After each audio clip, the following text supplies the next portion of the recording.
Hello, everybody. Hello, good morning. Hello, everyone. Hi. Morning. Good morning. This is Khalil Qataune. Hi, Khalil. How are you? Fine, thank you. Did you arrive, Amman? Yes, I did. Okay. Welcome. Thank you for joining. Thank you. Good morning, everyone in the United States. Welcome to this special event today to talk about virtual exchange in higher education, especially in terms of what Bridgewater State is trying to implement in terms of course exchanges with international universities. My name is Dr. Wing Kai-to. I'm the Assistant Provost for Global Engagement. And I'm really glad that today we have a very international audience. So I know it's very early for us in the United States, but it's also a little bit late in Asia. And I'm very pleased to introduce a few special guests here from different universities. We have guests from Japan, South Korea, China, Morocco, Jordan, and these 5 countries who are here from 6 or 7 partner universities. So especially our speakers would come from Tokyo Gakuge University. Dr. Naoki Suzuki is going to be one of the speakers, who's a professor, associate professor of physical education. And then we have Professor Sun-Ho Park from Yonsei University, Miri Campus, and as the associate professor of international relations. And also they're joined by their colleagues in the International Center. And we also have guests from China. We have our director for the International Center, Mr. Chen Wu, and also Ms. Helen Zhang from Shanghai Normal University, who are joining us today. In addition, we have our guests from Jordan. We have Professor Khalid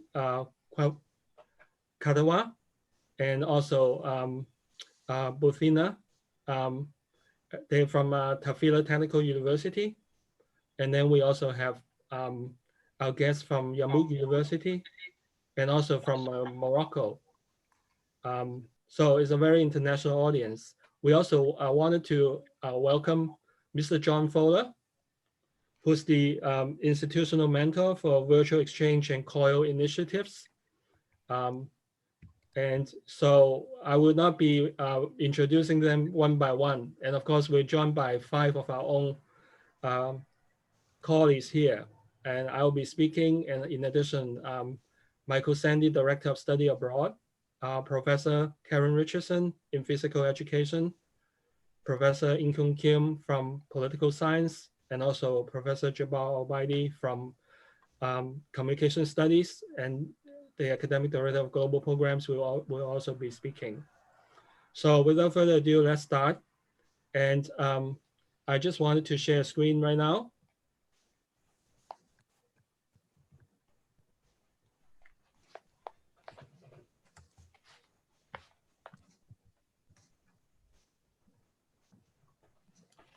So we'll first talk about BSU's new virtual global engagement initiatives.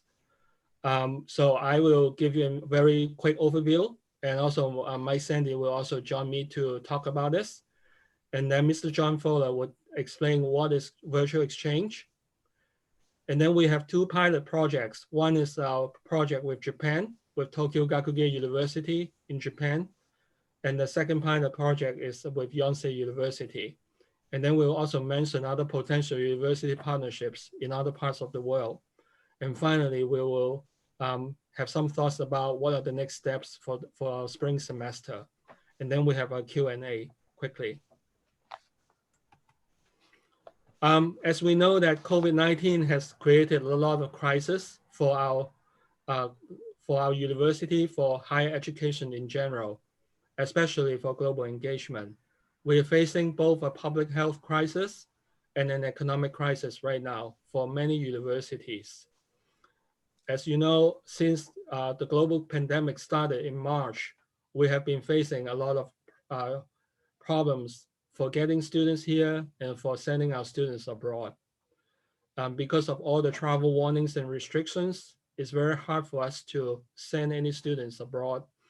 In fact, Bridgewater State University has also suspended travels for faculty and students through the academic year.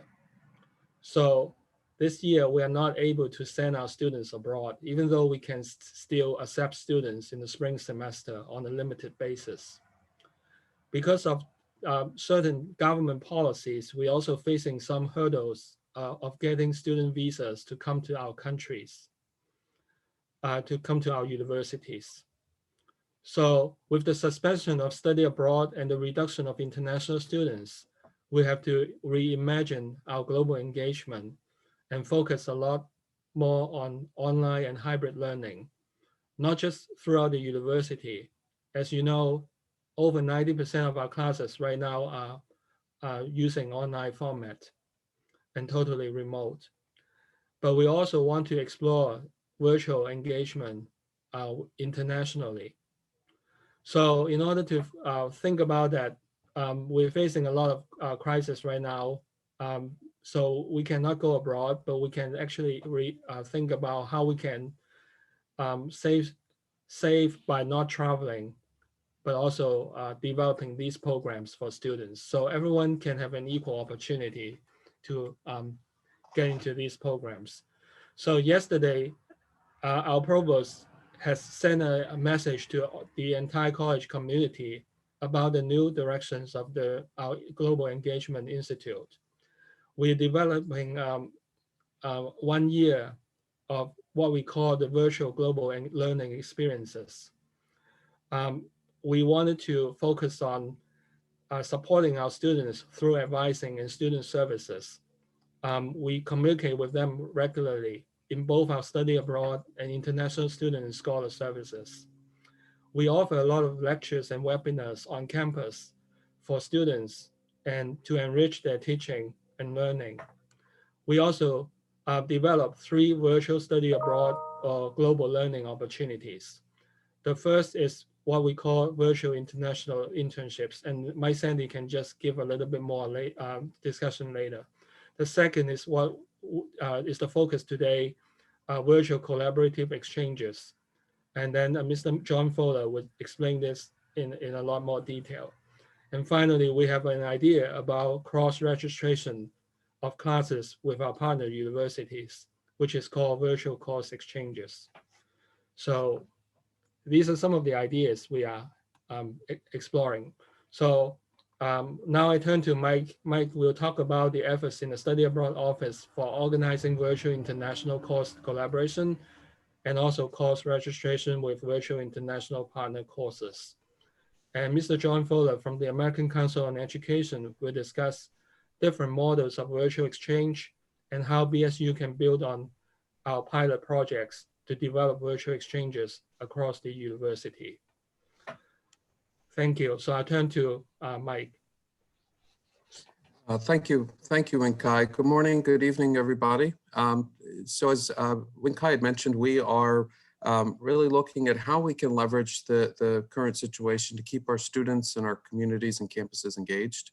And one key way we're doing that is, as Winkai had mentioned, is the virtual global internships. We're partnered with our internship office and 3 of our study abroad program providers. And we're offering students opportunities to virtually complete internships around the globe in Europe, Latin America, Australia, New Zealand.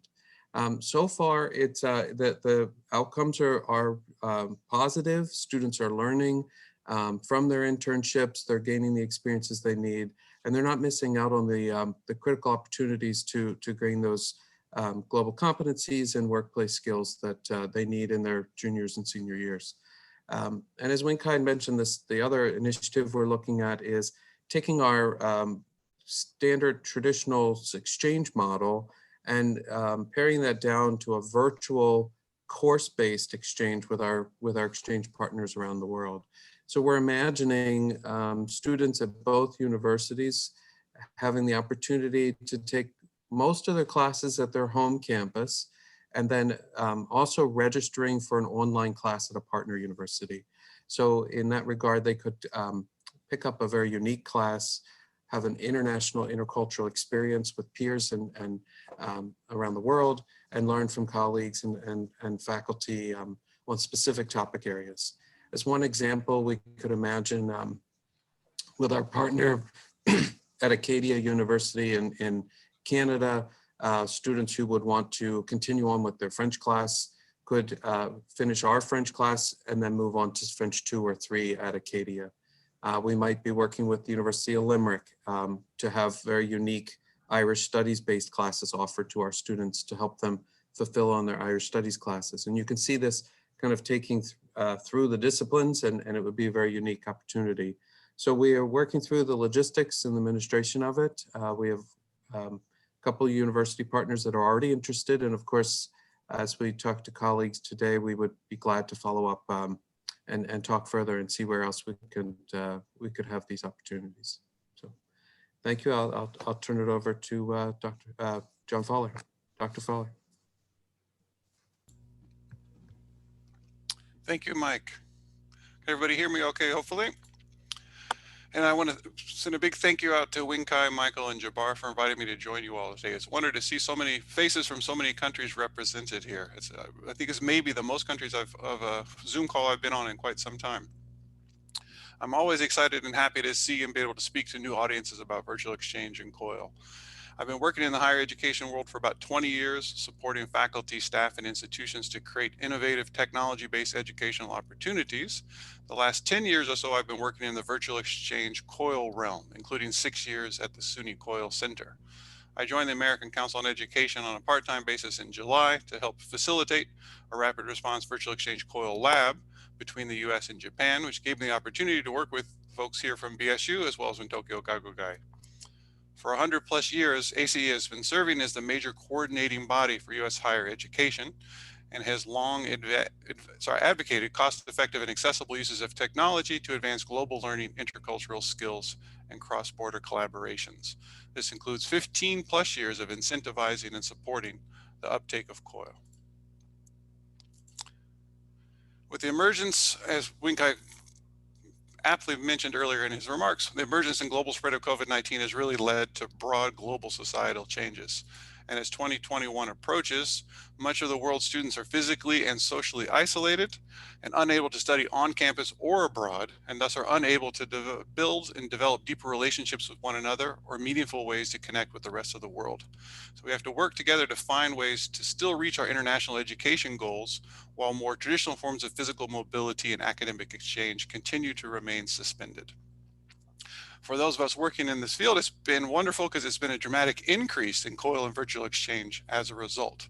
But to give you a little more background, COIL stands for Collaborative Online International Learning.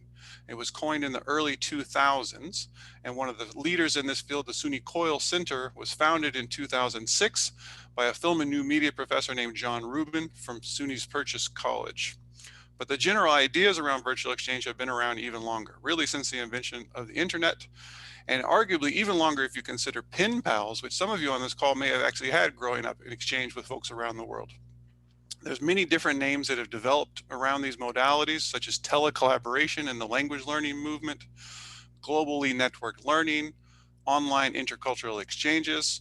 But as a field, we've been coalescing around the term virtual exchange as an umbrella to sort of encompass all these different forms of exchange that involve technology. But the common thread across all of those modalities is collaboration between educators and collaboration between their students. So I have a short video I'd like to share with you today, which was created by our colleagues at the Evolve project, which is funded by the European Commission's Erasmus Plus Virtual Exchange projects, which gives an overview of virtual exchange at COIL. Give me just one moment while I start the screen share.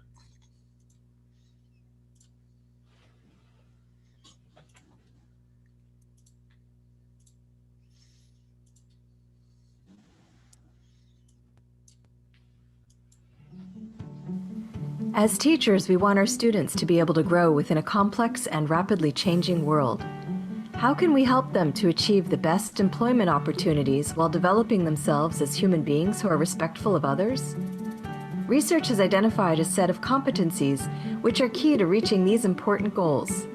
These are being able to collaborate with others, being able to communicate in different languages with people from other cultural backgrounds, and being able to use digital technologies efficiently. How can we help our students develop all these skills? Virtual exchange is a teaching and learning practice that precisely addresses these key competencies.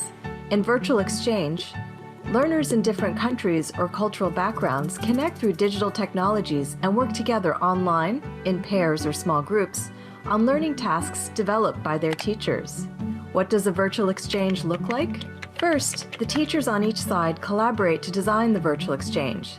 Together, they match calendars and design online activities intended to help students achieve the learning goals of their courses. In their respective classes, the teachers prepare students for the virtual exchange. Each class is split into smaller working groups which are paired with a group from the other university. In these smaller groups, they prepare to start working together on the project. Starting with an icebreaker activity, the students get to know each other and establish a meaningful relationship that will enable them to work towards a common goal during the virtual exchange. In this first activity, students also get familiar with the digital tool or tools they'll be using. After each online activity, the students in each group can share their experiences with their own classmates and reflect on the process. The teacher or facilitator supervises the students' progress and makes sure the international collaboration is going smoothly. During the following online encounters, the students continue collaborating autonomously towards the completion of the final task with some degree of supervision from the teacher. Depending on the course discipline and learning goals, this final task can have multiple forms and contents. Possible scenarios include medical science students writing a joint essay comparing how patients are attended in the two countries, or Mexican and English students who are learning each other's languages create a video inviting others to visit their city, or students of web design in one class, together with students from business in the other class, create a website for a company together. The possibilities are endless. At the end of the project, students share the outcomes of their work and reflect upon what they've learned. Now that you have a better idea of what virtual exchange entails, imagine what it would look like in your course.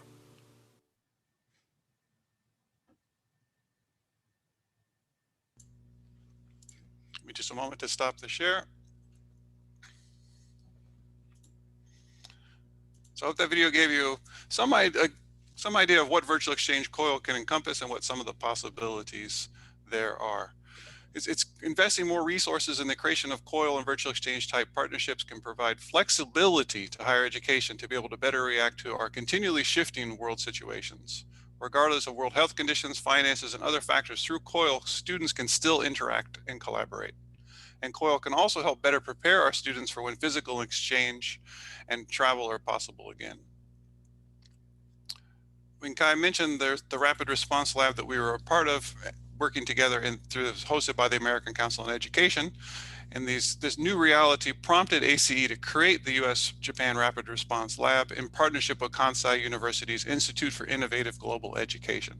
The lab involved 14 US institutions, most of which were very new to virtual exchange, partnering with 12 Japanese higher education institutions, some of which were also quite new to virtual exchange, but some of which have been doing this type of work for several years, including Bridgewater State and Tokyo Gakugai. It was a 3-month professional development programs to help the institutions adapt from physical exchange to a virtual exchange modality. And at the heart of the US-Japan Lab was an intensive 3-week professional development program. And it was one of the first programs that was specifically designed to have parallel tracks, one for instructors working with their curriculum developers or instructional designers, and a parallel track for folks from international administration and international education. The focus was on developing course and institutional level understanding of virtual exchange COIL, including looking at examples and best practices from practitioners and institutions around the world to help participants conceptualize and develop their virtual exchange COIL programs and courses. And at the heart of the lab and in any virtual exchange COIL program really are teaching partnerships. You can't improvise a COIL course in isolation or in a very short period of time. It is a complex model to put into place and requires bottom-up initiative from the professors involved, coupled with top-down support and institutional infrastructure. And to be successful requires teachers working together in equitable partnerships to co-create and co-facilitate experiences for both groups of their students to come together. So I have a second video I actually would like to play for you from the Qatar Foundation International, which outlines some of the key elements in the Virtual Exchange COIL partnership process. So again, bear with me while I move to the screen share.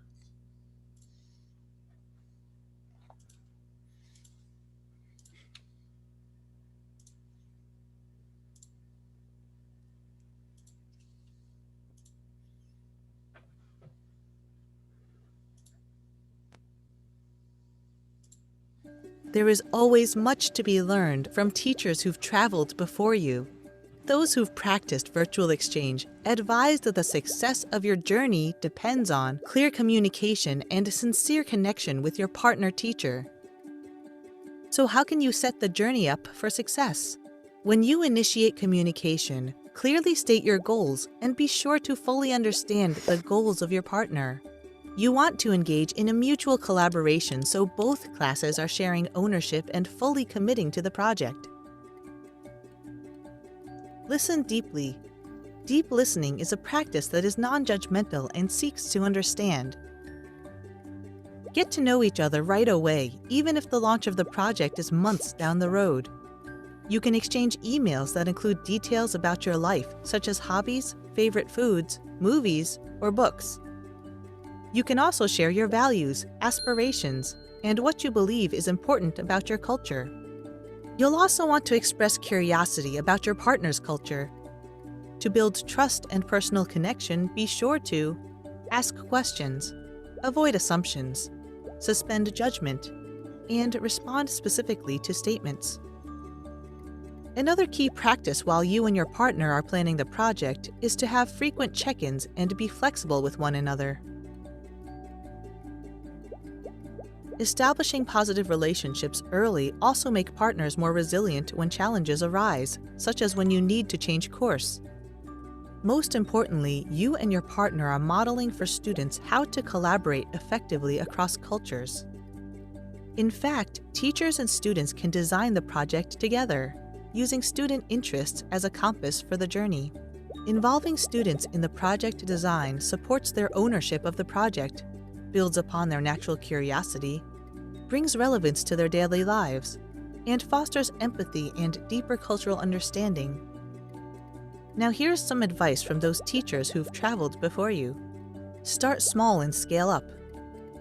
Be explicit about who does what and when.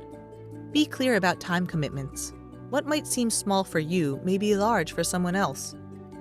Use an online meeting planner to schedule chats in different time zones. Know when schools are in session. Different hemispheres have opposite schedules.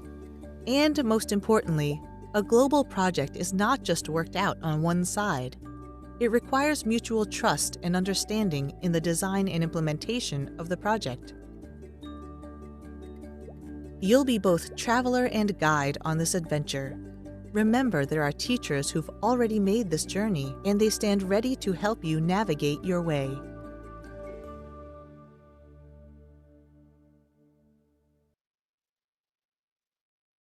Bear with me a moment while I stop the share.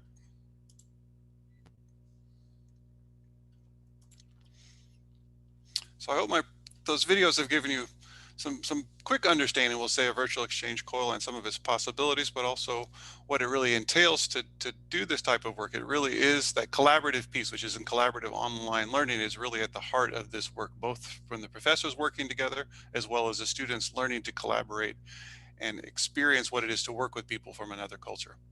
So I want to thank you all for listening today. I look forward to hearing your questions later on in the session. With that, I'll hand it back to Mike or Wing Kai to introduce our next panelists who will actually be speaking about some of their partnerships. Thank you all very much. So now it's time to have our team from Japan, Professor Dr. Karen Richardson and Dr. Naoki Suzuki. As John Fuller mentioned, they have been working since July on this official COIL project. And this project entails cooperation for at least 6 weeks in the fall semester. And so when Karen and Naoki are ready, I'll turn it to you. Thank you, Wenkai. We really appreciate that. I would encourage everyone before we get involved in our presentation, don't be afraid to put your hands over your head, stretch, get the oxygen going to your brain. Don't forget we're also bodies inside of our minds. So take that moment to sort of, get the oxygen sort of flowing. So, because we have great things to talk about today. So I just always want to remind you of that. So thank you so much for having Dr. Suzuki and I have a chance to share the collaborative work that we're doing. So our presentation is titled Collaboration of Students in Physical Education Between Japan and the US. You can change the screen.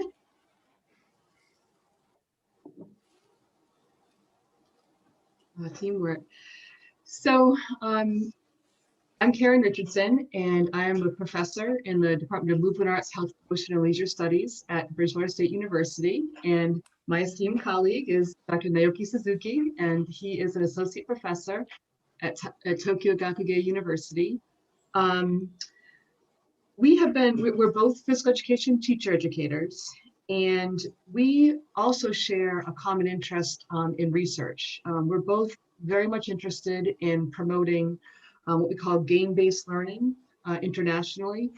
And this is an approach to teaching that really foregrounds decision-making and student autonomy and the role of the teacher as a facilitator.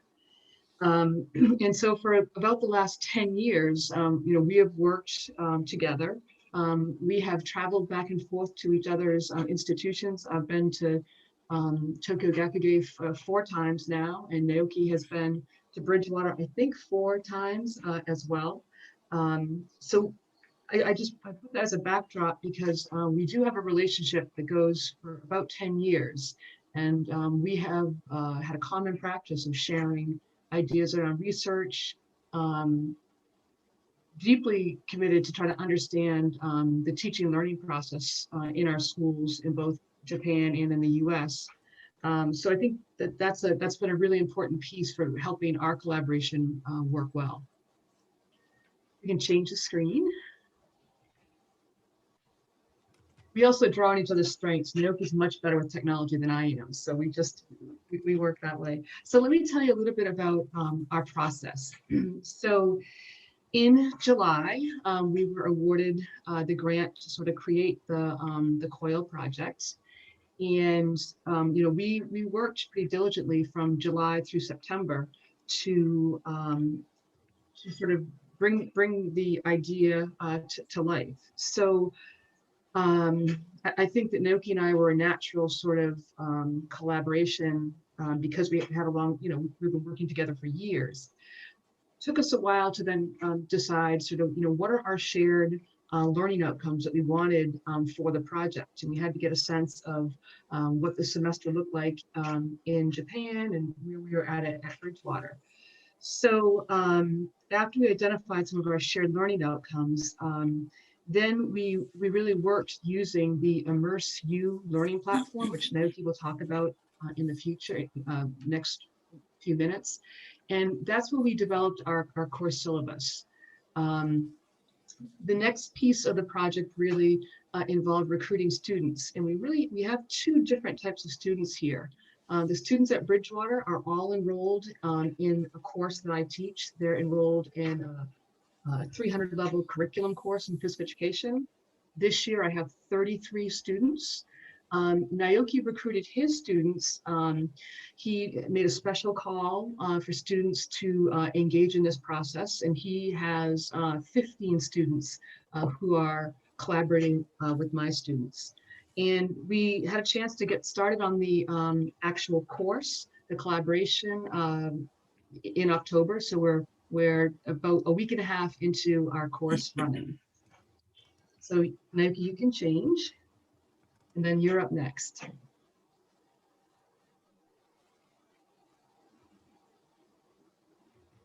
Okay, I'm going to tell you our background of creating a new style course. That is the reason why we are implementing the COIL program.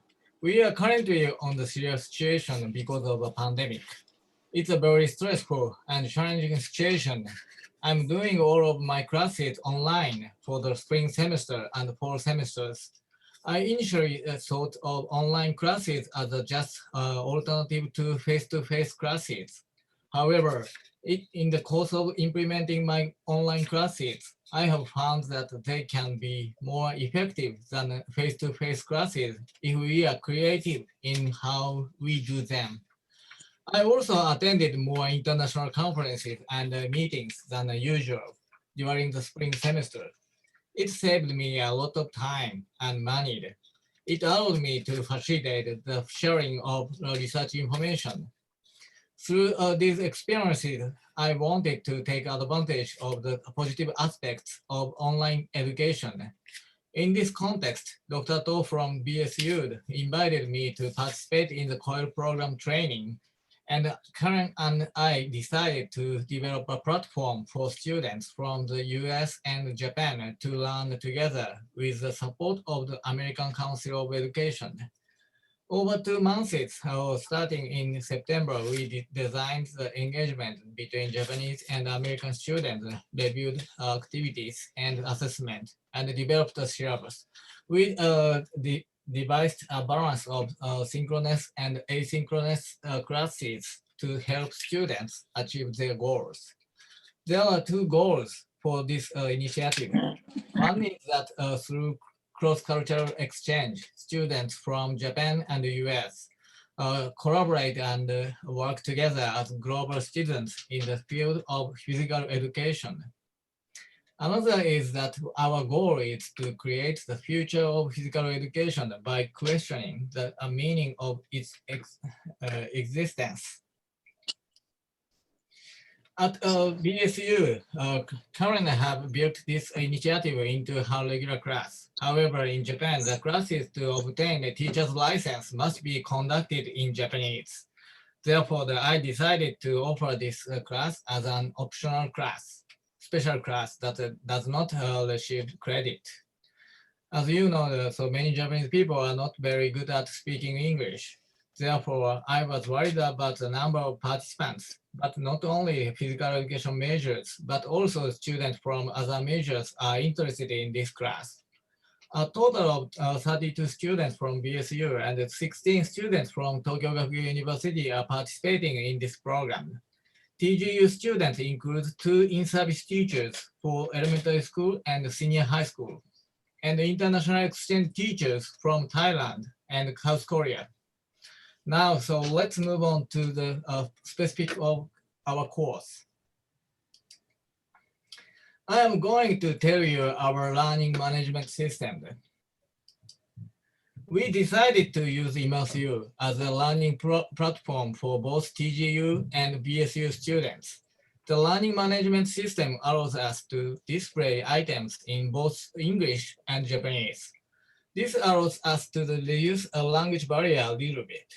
In the coffee shop, students can discuss the topic. For example, I set up a topic, how to spend your time in the COVID-19 disaster. This is just like a chat room where students can write their own comments and others can add to them. So the chat room also allows students to share messages with the whole class. A calendar can also be used to write the class schedule so that participants don't forget to attend. Lesson assignments can be presented in connected lessons. For example, I assigned direction in week 1. Students can submit these assignments through ImmerseU. There are a variety of different types of assignments, and we can select an appropriate activity according to the learning contents. Submitted assignments will be displayed under student submissions. We can read their reflections if we select the student name. So students are divided in 8 groups, and they can use student groups to communicate with each group. They can use student groups to keep in touch with each group, and they can send emails and messages to all groups members at once. Files that we want to share with our students can be uploaded to the connected files. On the student side, so they can also to see the profiles of other students. This is useful for communicating with students as it shows not only their names, but also their pictures. As you can see, ImmerseU is very powerful LMS for students from different universities to engage with each other.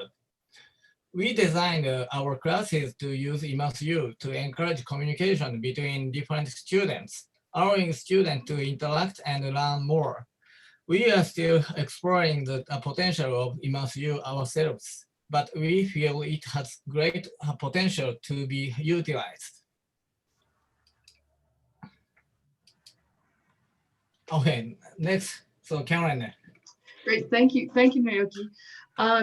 So just to give you a sense of our plan for the semester, again, as I said, we started last week with some getting to know you activities. And then the students during the second week, they are now meeting with their groups at their own time. And they are in a shared project where they're doing some sharing about some sort of cultural differences. We'll meet again with them next week, and they will have a chance to do some presentations of what they created. And then they'll work autonomously for a couple weeks, and they will be sharing some videos of what physical education looks like. They will then engage in sort of some critique of what are some of the challenges of physical education, both in Japan and in the US. And then we really build to all this is setting the foundation for their final project, where the groups will work together to co-plan a physical education lesson that kind of solves the problems that both countries are facing in education. And then we'll sort of feature those lessons, and we'll have a chance to reflect on that. So that's our schedule between now and December.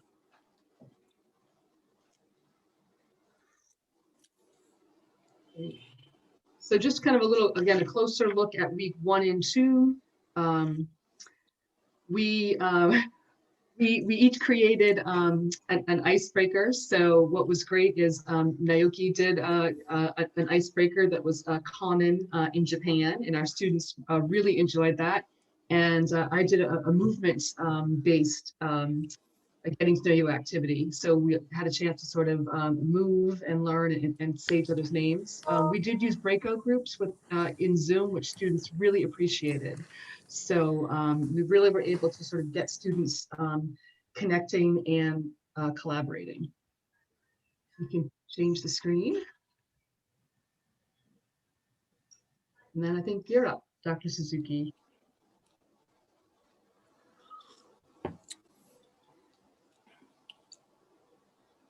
Or I can do this. Okay, good to go. Great. Yeah, so go ahead. So I don't know if I'm prepared to my presentation for this slide. Oh, don't worry. So just to sort of get a sense. So again, we are encouraging our students this week are really working on the ImmerseU platform.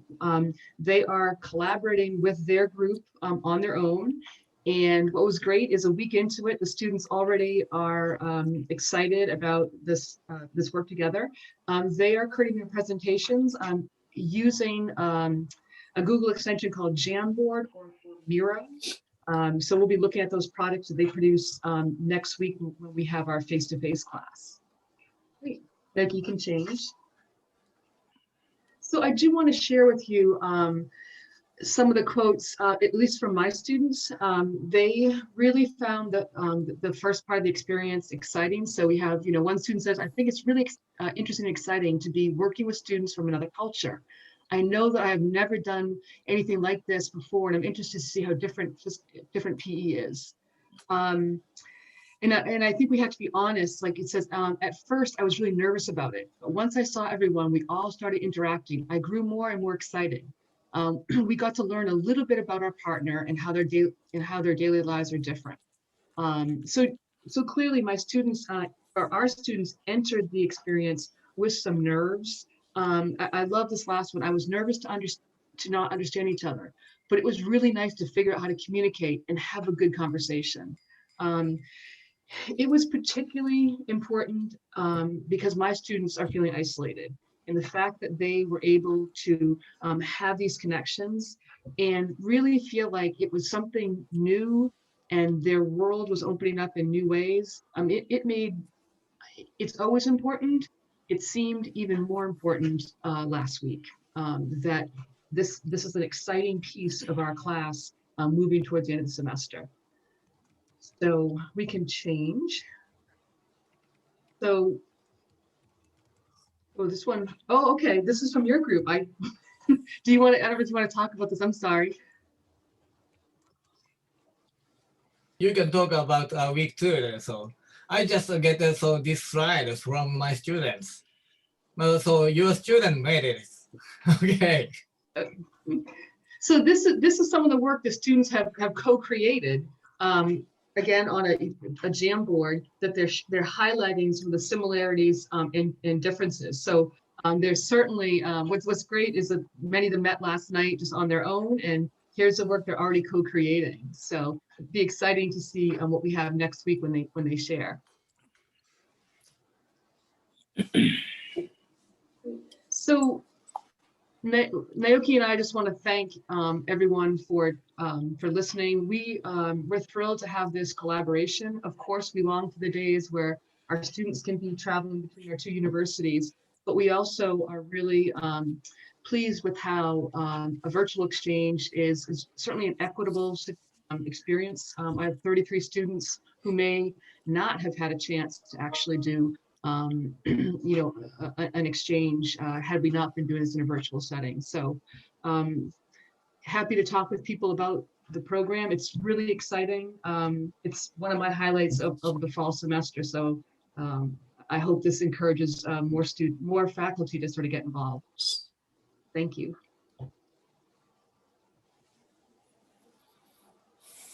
Thank you, Karen and Naoki, for your very clear and interesting presentation.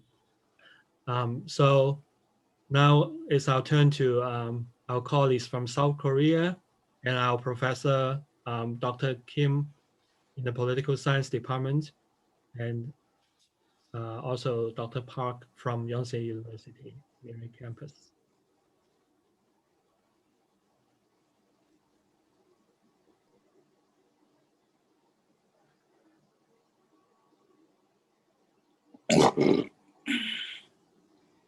Okay, I was muted. I'm sorry. Thank you everyone for joining this morning. And thank you, Jabbar, and thank you, Winkai, for inviting us to this event to present our kind of plan. We haven't started yet. Our actual week starts from next week, so it's a little early to share. But I've already learned a lot from other presenters, which is great. My name is In-kyung Kim. I'm from Bridgewater State University. I'm teaching in political science. And Dr. Park, can you introduce yourself? Yeah. Hi everyone. This is Song Park from Yonsei University, South Korea. I'm teaching international relations here, and specialized in European politics and economic integrations. And it turns out that In-kyung and I shared some common interest in terms of the sharing some contents with each other for students. And I'm teaching on this semester the American politics, and In-kyung is teaching comparative politics, and we found some overlaps in certain weeks of contents. So we figured that why don't we share our content with each other and provide some students from each side for opportunities to have some opportunities of some interactive international learning. And then that's how this project started. So our project title is International Debates. Okay. Before getting into our project, I want to introduce these two international partnerships. Bridgewater State University has two Korean partners. One is Yonsei University, Mira campus, and the other is Gyeongbuk National University. I have chosen Yonsei University for the specific partnership this semester because I have developed very tight relationships throughout the years. Those relationships has been developed through the extensive support by the Winkai's office. I was awarded the Global Engagement Grant by the Minnak Institute for Global Engagement in 2017. So thanks to this grant, I was able to invite Dr. Park to teach 1 week in our class in my comparative government in 2008. In exchange, I went to one of Yonsei University's classes and I did lecture, and I also had a research seminar. So about 7 faculty got together and they presented their most recent research, and I actually recorded the whole session and I uploaded those recording on Blackboard. So while I was gone, my students were assigned to watch the recording, and they were exposed to the 7 different research topics that different faculty were doing. Students were fascinated to learn of all those new research topics. That was one of the activities that we did through the Global Engagement Grant. And as a follow-up, after being inspired by these two kind of movements, Dr. Park and I were kind of excited to develop summer faculty exchange program between these two departments: political science at Bridgewater State University and international relations department from Yonsei University. So we launched the new summer faculty exchange program in 2019. So as a pilot program, I visited Yonsei University and I spent 3 weeks to teach 1 course. And Dr. Park visited Bridgewater State University. Oh, no, another professor, he visited our university and taught 1 summer course. And then we have set up summer 2020, another professor from my department and Dr. Park was supposed to come to Bridgewater, but because of the COVID-19, that summer exchange program was canceled. But what I want to say here, our virtual exchange didn't come from nowhere. We have gradually developed since 2017. So based on this tight relationship, we got a chance to brainstorm together about how to develop our virtual exchange program. So International Debates 2020. So starting from 2017, we've arrived at international debates idea in 2020. 2 classes in 2 countries. So as Professor Park introduced himself, he is teaching American government and economy this semester through the Department of International Relations, Yonsei Universities in South Korea. He has 15 students. I am teaching comparative government through political science department at BSU. We have 13 students. So very, surprisingly, we have very similar size of classes, which is exciting. And then we have scheduled 3 meetings in 3 weeks. Week 10, which is the following week, November 4th, we will have ice-breaking session. So we will have very brief session, like 30 minutes. I will introduce what kind of activities we will do briefly, shortly. And week 11, we will have the first international debate night, actually. It's a Sunday night. To be honest, I was nervous to ask my students to meet on Sunday night. So in the very first week of our semester, I asked my students if they are happy about this plan. Surprisingly, I only saw all the big smiles on the screen. They got it, and they were all in this plan. So instead of Sunday football night, we are gonna have the Sunday international debate. Students are excited. We will talk about presidentialism versus parliamentarism. So which system works better? Which system do you like more? So we assign the same readings. So all students will read the same readings, and then they will get prepared for their own arguments. So on Sunday, November 8th, we will meet. Actually, this is Sunday because my class accommodate our schedule to Dr. Park's class. So this meeting time falls into Dr. Park's actual class time. So I only accommodate my schedule this time. But on the following week, Dr. Park's class accommodates his schedule. So this meeting falls into my regular class time, and Dr. Park takes turn to take his accommodation. And we will talk about plurality versus proportional representation. Which election system works better? What are the pros and cons of these systems? These debates work perfectly, particularly this year, maybe, because we will have presidential election next week. So students will have more attention about presidentialism and electoral systems. So this is really fun. These are our brief schedules. And what are we gonna do for our ice breaking? So I prepared. Okay, I'm sorry. I prepared. Okay, excuse me.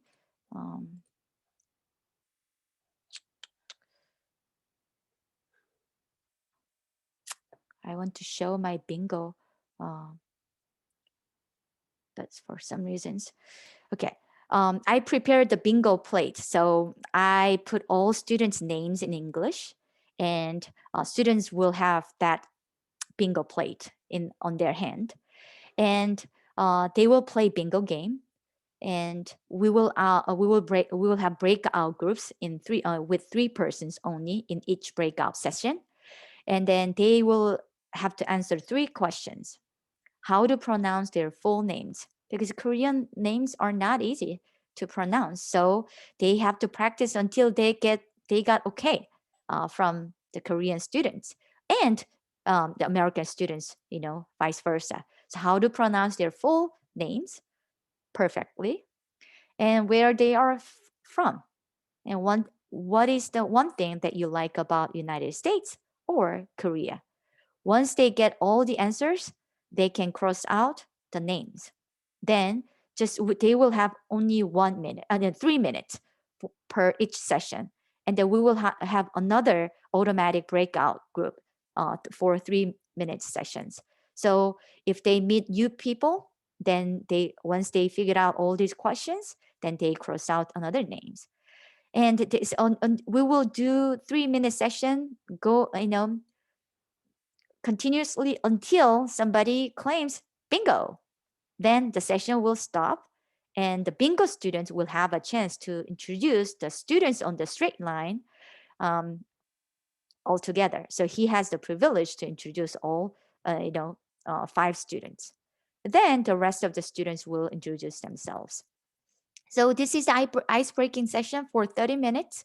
And then so we thought before having the international debates on heavy topics, presidentialism versus parliamentarism, and plurality versus, proportional representation, we thought this ice-breaking session with bingo games can relax them, these people, and get to know them each other, so that they can be more, comfortable in the following weeks. Dr. Park, do you want to continue? Okay, can you go back to the PowerPoint presentations for me? Oh, this is it. Really? The informal class exchange. I cannot see the screen actually. I'm not sure what's wrong with my screen, but I cannot see Oh, Actually, No, it's not just your screen.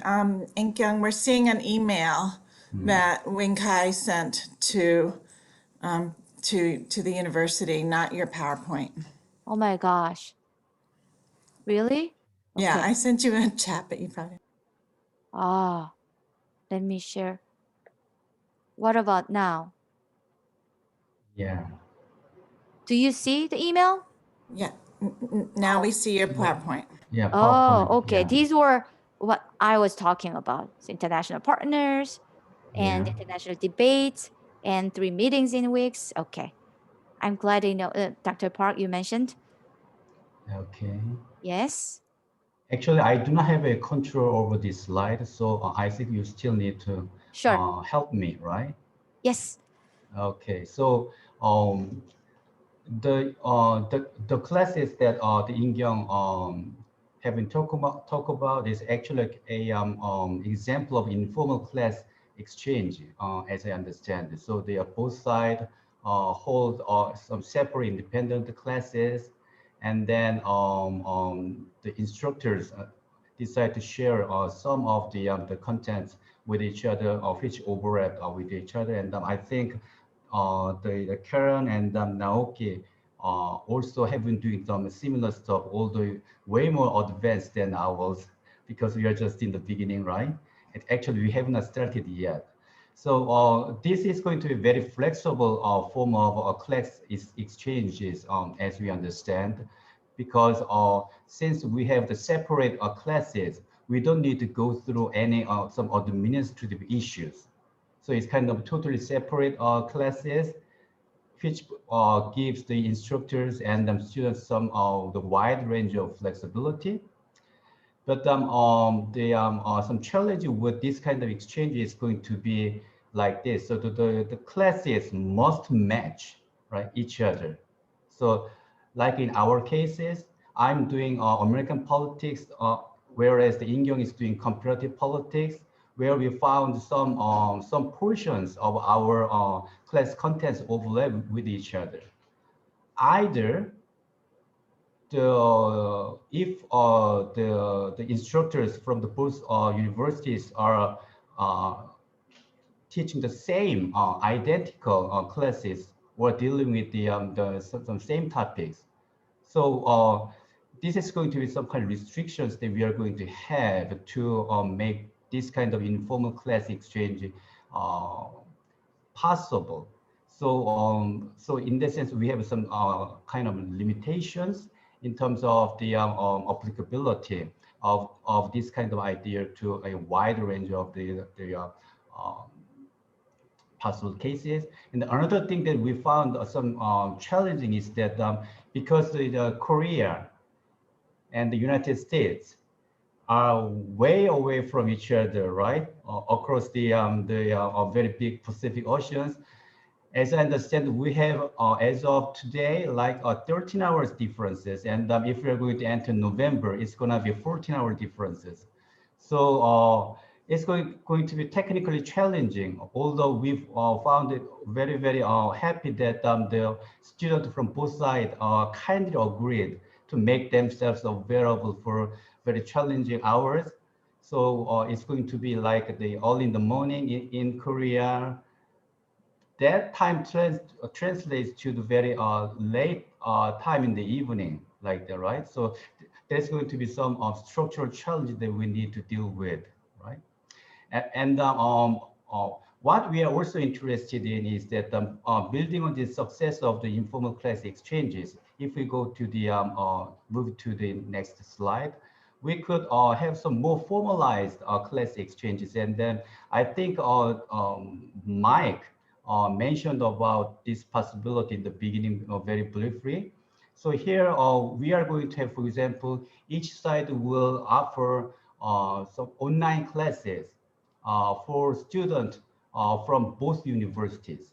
So for example, both BSU University student and Yonsei University student can register for these classes. So like one online class from Yonsei University and one online class from BSU if we are going to have some agreement.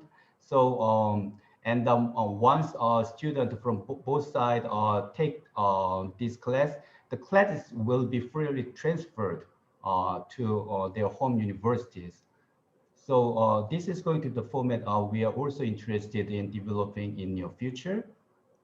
The benefit of this kind of exchange is going to be actually we can provide a student while you are in the United States, you will be given some virtual learning opportunities whereby you can interact with instructors and students in foreign countries.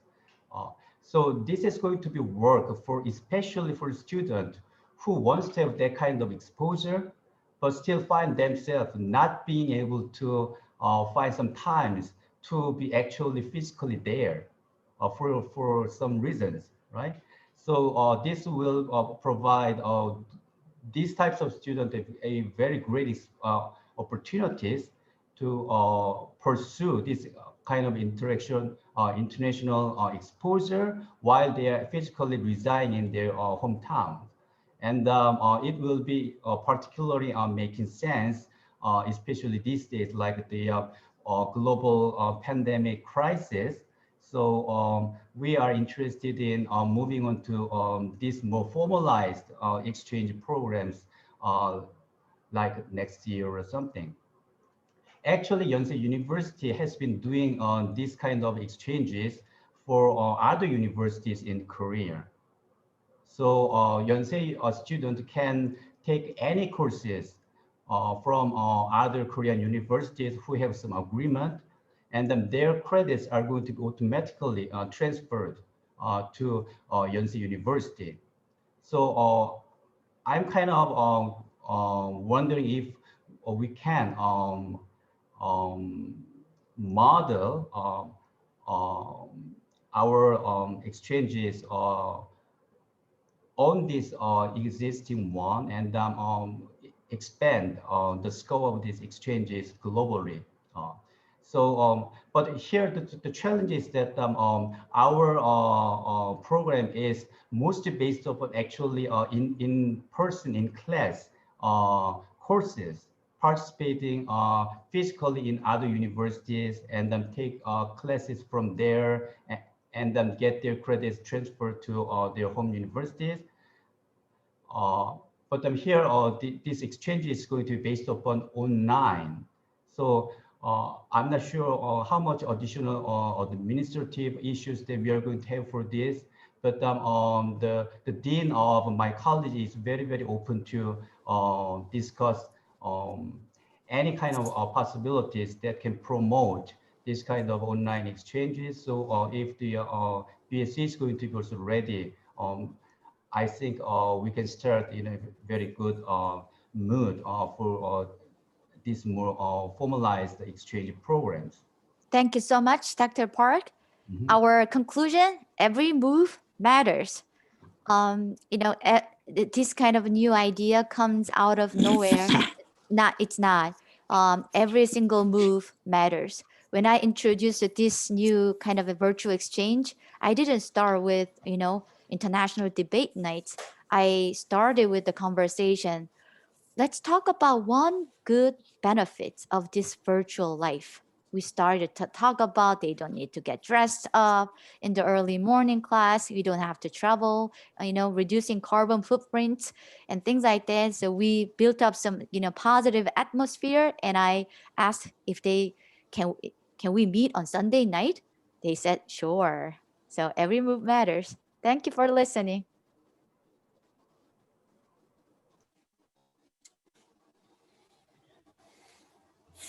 Gabbar, can you follow up as the moderator?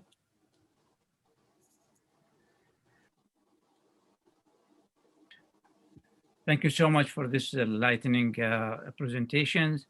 And I think I just would like to follow up on a few things that some of you raised in the chat. This is especially for us here in BSU. It's new, and I know our partners, whether it's from India or from Morocco or from South Korea or from Japan, they have probably, especially Japan, they have more experience with this. but let's put our kind of fear aside. Every a new venture needs two things, two elements. One is commitment. And commitment is not just institutional commitment. Because if we're going to say institutional commitment, then we'll be looking for, probably the top and their communication with us. It's really the wonderful element about this virtual exchange is based on individual relationship. So if you have friends abroad, go ahead and talk with them about this, share this recording with them, share with, thanks to John, the wonderful two videos and also the presentations, because it starts from dyadic. It's interpersonal communication and two level of communication between two individuals, you and your partner there. That's one element. The second element is, I know also in the chat, what they said is, how about, how we're going to match this to the general curriculum in a particular department or in a course. The course, as John also mentioned, and thank you for clarifying that, the course is still yours, is an independent course. But what you're going to do is take some of the content. It could be part of the syllabi, it could be outside of the syllabi. It's no problem, because this is really the essence of the virtual exchange, is to communicate across the difference. So there is a language barrier, and we should not be holding that against our own interests. But this barrier can be easily overcome by so many things, including translation or Google translation. But the students are very, very smart when you give them some ownership. You bring them to make their own assignment, at least in the very beginning. And the third element I would like to say, don't think is 14 weeks or 13 weeks or 10 weeks. The maximum is 10 weeks. But you can start with up to 4 times where you can meet with your students and your faculty, as we saw with Karen and Nukai, their presentation very clear. So the idea is, especially in BSU, and thanks to Wankai and also to Provost Ismaili, now we are going into this direction to introduce this concept. We will be holding workshops. We will look for grants, because we need some financial help with this.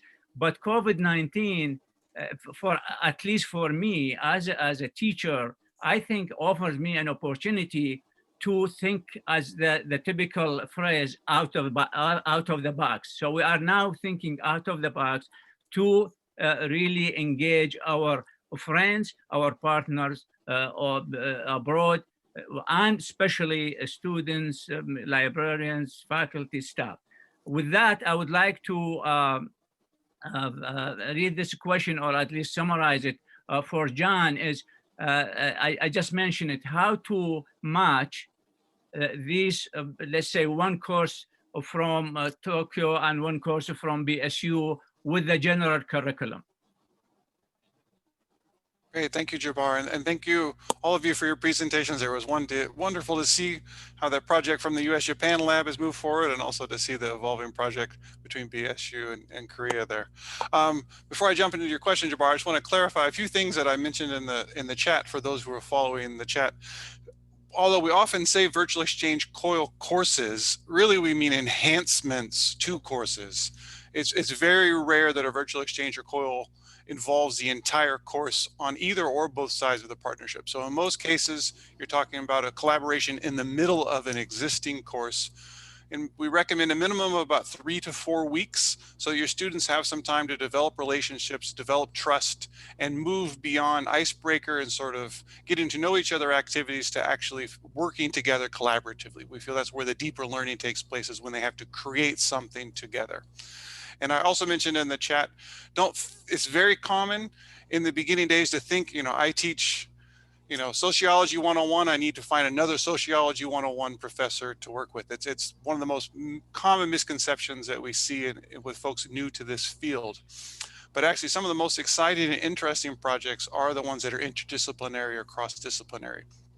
I've seen, you know, partnerships that are very diverse, involving professors coming from very different disciplinary perches, because they're still teaching their students their own content within the courses. The students, in effect, can be learning different things, but apply that knowledge together in a collaborative activity that's specifically designed to draw upon the different knowledge that both of those students are developing. And then the other piece I wanted to mention is don't be afraid to do this type of work with someone you haven't worked on with before. Although Karen and Dr. Suzuki have a really strong relationship and have had a chance to meet in person many times, many cases, actually, this is the way that people start relationships. The same way you may start relationships in doing a research project together or co-authoring a paper, virtual exchange can be a way to develop new relationships around the world as well. Jabbar, please rephrase your question for me. Yeah, how do we integrate it into the curriculum?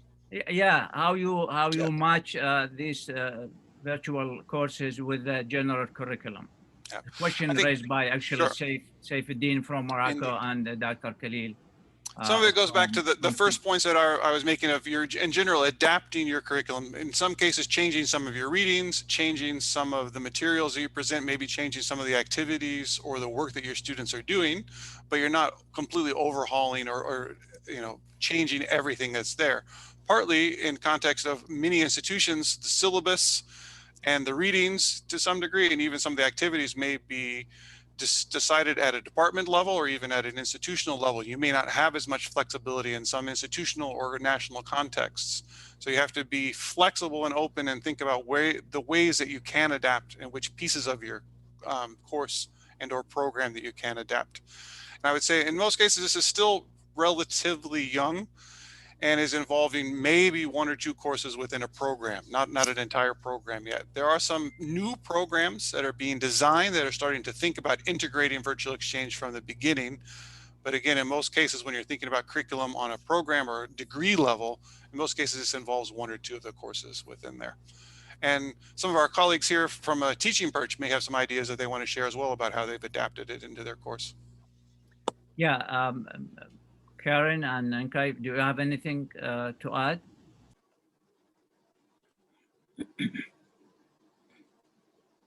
Karen? Karen, me? Yes. Great. No, well, I would just, in terms of, you know, sort of things to add, I think that, you know, kind of the possibilities are endless. And I do agree, it seems like this would be a very powerful way to actually start a connection with someone internationally, because when we come together around the things that we really care so much about, you know, the ideas in our, you know, in our academic world. And I think that most of us are committed to, you know, making sure that our students have perspectives that are informed from, you know, really a worldview. So we just encourage faculty to sort of take the step. I was really thrilled with all the resources that are available. Again, we're not the first person in doing virtual exchange. The things that John has provided in the chat are really strong resources. So I just couldn't encourage people enough to take the step. And it's, again, it might be a really safe step if folks have not done work internationally, because it's very rich. So thank you. Yeah. I think, Dr. Wankaito, some of the questions related to what's the next step in terms of our side, BSU. Are we going to go and talk about this, go through governance process? What's your thinking? If I answer this question, just a quick follow-up about Karen's point about why we're doing this as another model for international learning. Because as you know, we do a lot of study abroad and also having a lot of international students. What we would like to create is really a cross-cultural skills and also global citizenship on our campus. So instead of just thinking about how the 2 courses can correlate to each other, we think about what is the goal of our teaching of our learning in the university. So developing global citizenship is one of the goals for our university. So we can do it in our content-based classes, but we can also create learning opportunities between students. That's why a lot of faculty have been taking students abroad for 2 weeks, in their travel courses, so that they can meet the local citizens and local students on a day-to-day basis and work with them closely. So Karen actually did that before with Laoki in Japan, and their students come here for 1 week. Our students went there for 1 week, and they work together on that same model that they're trying to do right now on building a curriculum, building a project. So I think that's really another way of thinking about how students can do teamwork, can work together and collaborate with each other. So again, I think John raised the point about COIL enhanced courses, and our goal is to really to identify a number of courses that could be called full COIL enhanced courses, or just virtual exchange sample courses. So the difference is that a COIL enhanced course would connect to a 4 to 8 weeks kind of model that Karen and Naoki were doing. And on the other hand, just a virtual exchange model courses or sample courses would be like what Inkong and Sun are doing right now. So it doesn't really connect to 4 weeks. I know there are a lot of faculty are interested in bringing other professors to lecture for their classes as guest lecturers. And that could be another way of meeting the other students. If you can create a room for both classes together, and then have breakout rooms for students to discuss with each other about the learning from their faculty members. So that's another way that could be a part of our virtual exchanges. So we are going to encourage faculty to propose COIL, fully COIL enhanced courses or COIL sample courses, virtual exchange sample courses in the spring semester. I know that the time is very tight right now, so only the people who really wanted to develop those courses, they can do that. But the idea is to really continue to follow up in the spring semester. As you mentioned, we're going to have some guest speakers and workshops again in the spring semester. And then the courses will be listed under the Minute Institute, and some of them might be identified as a special COIL courses. So that's the goal right now. Great. Yeah. Yeah, Bar, if I could make a few comments, that would be wonderful. Please. Okay, just to follow up on a few things from Wing Kai there. One, yeah, don't be afraid to start small. Although we strongly, recommend those 3 to 4 week type of minimums. That's for, once you're still and ready to go to a full virtual exchange.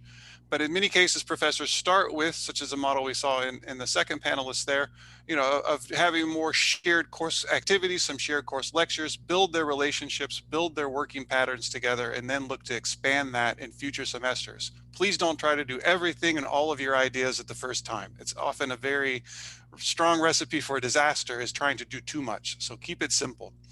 And the other piece I wanted to build on, which relates to one of the comments in the chat that I didn't comment on as well, is how this relates to study abroad. Particularly in the US, there's been a trend towards shorter and shorter study abroad programs, 2, 3 weeks, sometimes even less. Think of the potential of how effective that short-term study abroad period could be if before that time you're going abroad, your students are already doing some work together with students in the location where you're going to be bringing them, and potentially doing some work with those students on their way back. You can leverage that short term that you have them physically in country into a much more intensive and longer term learning experience through virtual exchange and COIL. And the other piece related to that I want to say is the students do develop real relationships in these virtual exchanges that often continue well after the time that they're working together with you, the same way that they would through study abroad. They'll connect through WhatsApp, they'll connect through Facebook. I actually know of one course between one of the SUNY campuses and a university in Amsterdam where the students enjoyed working together so much they decided actually to plan their own trip to meet up together in New York City over the Christmas break at New Year's because they wanted to meet each other in person. And one of the students was smart enough to say, hey, wait, let's not even tell the professors about this because then the campuses will get involved and administrative complexities will come in because we're not doing this officially. We're doing this because we're becoming friends and we want to make that relationship stronger. And so they really can lead to, quote, real world type relationships that the students maintain for some time. Thank you, Jabbar, for letting me jump in. No, it's okay. Thank you, John, for this. Well said. As Wenkai knows, we already receive a lot of responses from our partners around the world. And I know from MENA area, we have Morocco, the Sidi Mohammed bin Abdullah University. And I know we have one of our colleagues is already on the call. They would like to start that with the management. They actually identified which area they want to collaborate on. And also I know, and with us also from Jordan, the associate director of, and assistant to the president of TTU, they would like to explore this option. So there are a lot of interest, and I know a lot of my colleagues, I see them on the screen, that they are thinking of doing this in spring. So as Wenkai mentioned, we will work very closely with our colleagues here and abroad to make sure that they start something that they have interest in, and the key word is flexibility. That's really the thing. Be flexible and start small, but think big about it.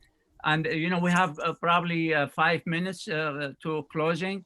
If anyone have a burning comments or question, we'll allow that to happen now.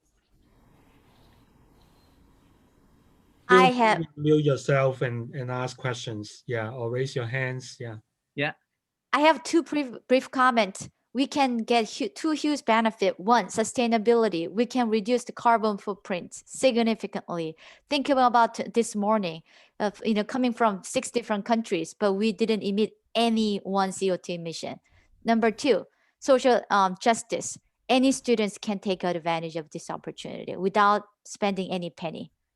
Thank you. Can I add one more minor thing on top of what just In-kyung talked about this? Actually, when I started this kind of idea with In-kyung, I didn't have any big idea. I mean, the In-kyung was one of my close friends, and I just figured that it's going to be fun to both of us. But these days, I'm kind of increasingly finding that this has a lot of potentials. So for example, from the perspective of universities, right? They can expand the diversity of their curriculums for their students without hiring new faculty members. Everyone knows that universities do not have a lot of money, right? So this is going to be a good way to diversify their core curriculums for their students.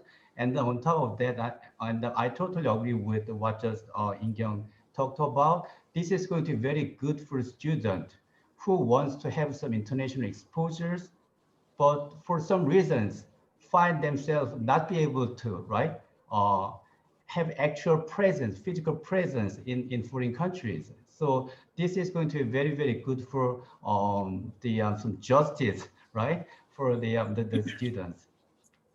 That's right. So it's a way actually also Professor to invite Jabbar, students. can I make? It's a way to invite Professor students. Jabbar, can I make a point one Yeah, second? I just want to finish this.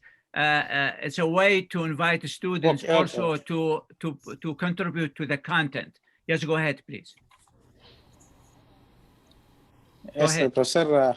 I think I agree with the fact some of my colleagues have mentioned the concept of social justice. See, collaborative learning in global online education is a boon for social justice, especially in the developing situation. In case of developing countries, this virtual education, which we have very clearly seen, the future of education lies with collaborative learning via technology. Because as all of us know, the concept of social justice needs to be strengthened. So this has come as a boon, and I think I have to congratulate both Professor Jabbar and Professor Wenkai of Bridgewater State University for taking this forward. And on behalf of Bangalore University and India, I think we will also participate in this, and we look forward in having some of the workshops, and definitely exchange of curriculum will happen. We'll all work together, Professor. Thank you very much for this opportunity. Thank you. No, thank you, Professor Ravi. We have one last question, and then I will turn it to Dr. Wankai to give a closing short remarks. Yes, Diana, please. Yes. Hello, everybody. It's great Hi. to be here and learn from you, because I'm thinking of doing this next semester with some colleagues at the University of West Indies in Trinidad. And the question, or the point about social justice, raised a question for me. I'm wondering if there have been any situations where there's been some differences of opinion around some themes that are potentially controversial. For example, not controversial from a social justice perspective, but from the perspective of individuals. For example, my class next semester on gender and sexuality cross-culturally has a foundational idea of human rights for gender and sexually diverse persons. And in the Caribbean, that is still quite a challenging issue. So I'm wondering if you've had any experience with challenging topics, differences of opinions, conflicts, and how you've dealt with that.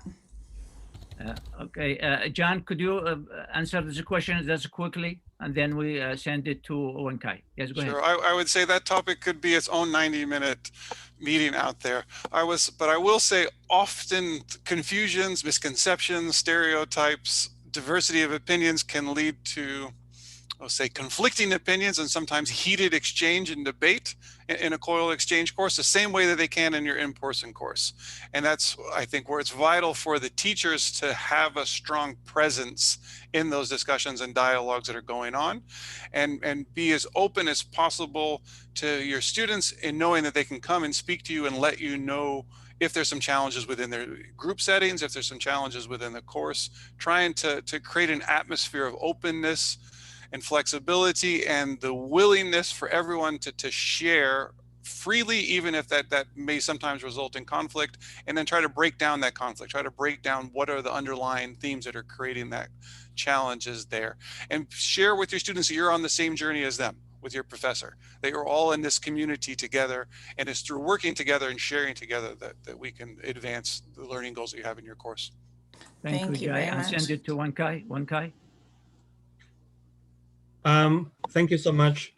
This is really encouraging and very inspiring to hear so many perspectives from all the faculty and guests, and also participants in the audience, as we are all trying to deal with the new reality in our online learning and hybrid learning model. I think you know, it creates new opportunities for our students and students all over the world. I know that it's not just for study abroad students, it's for our international students too. Sometimes we cannot bring as many international students coming here. And then we open up our world to other countries and actually learn from other countries. And other countries can learn from, you know, some of the things we do well. So it's a really two-way process. So instead of just trying to go there for a short time and not developing the real relationship, you try to spend a few weeks and try to work together.